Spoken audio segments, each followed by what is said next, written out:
నమస్తే సార్, మీ పేరు?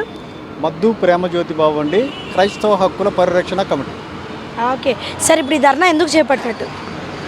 పాస్టర్ పగడాల ప్రవీణ్ గారిని హత్య చేసి అది ప్రమాదంగా యాక్సిడెంట్గా మరణించినట్టుగా మరి ప్రభుత్వాలు కానీ పోలీస్ డిపార్ట్మెంట్ గారు కానీ అలాగే మీడియా కూడా అది ప్రమాదమే అని చెప్పేసి ప్రచారం చేస్తూ ఉన్నాయి. ఇది చెప్పండి సార్, ఇప్పుడు చూస్తున్నట్లయితే మీడియా వాళ్ళు ప్రచారం చేస్తున్నారు, లేదా పోలీస్ వారు అన్జస్టిస్ ఇచ్చారని చెప్పి సార్ చెప్పారు. ఇలా కావచ్చు, మరి వాళ్ళ కుటుంబ సభ్యులు ఎందుకు రియాక్ట్ అవ్వట్లేదు సార్? వాళ్ళు రియాక్ట్ అవుతున్నారండి. వారికి కూడా కొంచెం ఒత్తిడి వల్ల వాళ్ళు బయటికి రాలేకపోతూ ఉన్నారు.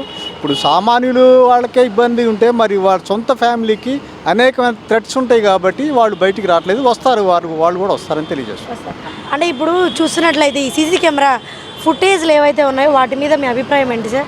అది ఒరిజినల్గా ప్రవీణ్ గారిది కాదండి. అది ఆల్రెడీ చంపేసి అతని రూపంలో సీసీ కెమెరాలు ఎక్కడున్నాయో అక్కడే అతను వచ్చి నటించి అతనే ప్రవీణ్ లాగా నటించి అతనే డ్రింక్ చేసినట్టుగా అతనే అక్రమం చేసినట్టుగా చూపిస్తూ ఉన్నారండి. అతను ప్రవీణ్ ఫోటో మాత్రం కాదండి.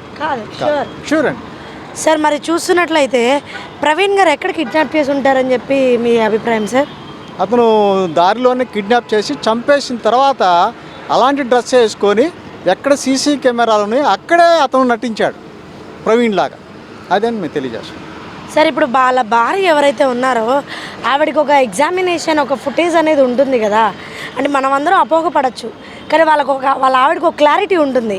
కానీ ఆవిడ ఎందుకు ఇంతవరకు అసలు మీడియా ముందుకు, ఇప్పుడు ఇంతకుముందు ఒకే ఒక ఫొటోస్ ఏదో రిలీజ్ చేసినట్టున్నారు, ఓన్లీ ఒక సింగిల్ వీడియో. సో మీరు ఇంతమంది ఎలా ఖండిస్తున్నారు? వాళ్ళ ఆవిడ కూడా అతను నా భర్త కాదు అని ఖండిస్తే ఈజీగా ఇంకా సులువు అవుతుంది కదా మిగతా వాళ్ళకి. వాళ్ళు చెప్పారండి, అతను మా ప్రవీణ్ కాదని చెప్పేసి వాళ్ళ పిల్లలు కానీ వాళ్ళందరూ చెప్పారండి. ఆల్రెడీ స్టేట్మెంట్ ఇచ్చారు. ప్రవీణ్ గారిది కాదు, అది డూప్ అని చెప్పి వాళ్ళు చెప్తున్నారు. స్టేట్మెంట్ ఇచ్చారు. సరే, ఇప్పుడు మీరు ఎన్ని రోజులు ఇక్కడ చేయబోతున్నారు ధర్నా? మేము నిన్నటితోటి ప్రారంభించామండి. మరి మేము క్రైస్తవ ఐక్య కార్యాచరణ కమిటీ ద్వారా మరి డాక్టర్ గోళ్లమూడి రాజసుందర బాబు గారు ఐక్య ఆధ్వర్యంలో మరి ఇక్కడ మరి రత్నశ్రీ గారు వారు ఒకళ్ళు, మేము క్రైస్తవ హక్కుల పరిరక్షణ మేము ముగ్గురు సంస్థల నుంచి ఈ యొక్క కార్యాచరణ మేము స్టార్ట్ చేసామండి. నిన్నటి రోజు ఎస్పీ గారి పర్మిషన్ తోటి మేము నిన్న ప్రారంభించడం జరిగింది. అలాగే 10 రోజుల పాటు కొనసాగిస్తామని చెప్పి మేము తెలియజేస్తున్నాం. అసలు మీరు ఏం న్యాయం జరగాలి అని ఏం జరగాలని కోరుకుంటున్నారు? అసలు అది సహజ మరణం కాదు, ప్రమాదవశాత్తు జరిగింది కాదు. మా పాస్టర్ గారిని 2 రాష్ట్రాల్లో కళ్ళ ముందు మా పాస్టర్ గారిని చంపేసి అది చిత్రీకరిస్తూ అది హత్య కాదు అది అని చెప్పి చెప్తా ఉంటే మేము తట్టుకోలేకపోతా ఉన్నామండి. ఈ విషయం ఎంత దూరం అన్నా ముందుకెళ్తాం.